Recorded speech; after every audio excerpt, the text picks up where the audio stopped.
노인 요양병원들이 치매 노인을 묶어두는 것을 놓고 찬반 논란이 뜨겁습니다.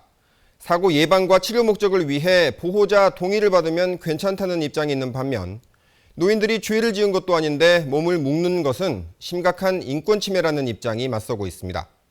어느 쪽 말이 맞는지 따져봤는데 일단 불법일 가능성이 큽니다. 현장 속으로 송정근 기자가 취재했습니다. 노인 요양병원들이 보호자에게 받는 동의서입니다. 위급할 경우나 치료 목적의 경우 끈 같은 것으로 손발을 묶을 수 있도록 억제대를 쓸 수 있다고 돼 있습니다.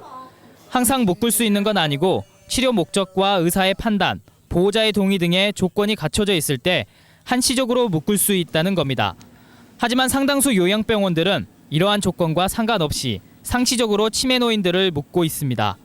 양쪽 팔하고 같이 그러고 침상에다 묶어놓은 거예요. 대부분 다 있죠.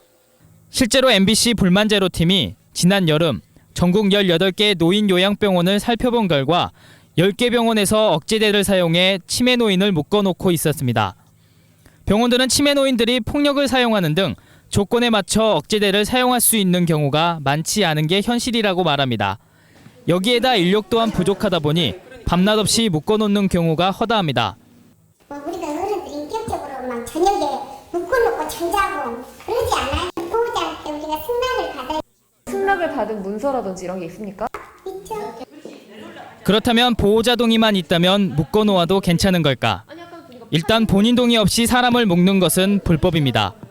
환자를 억제제 등으로 강박할 수 있지만 정신보건법상 알코올 질환이나 약물 중독, 정신병을 앓고 있는 이들에게만 적용되는 조항일 뿐 노인 요양시설은 여기에 해당하지 않습니다.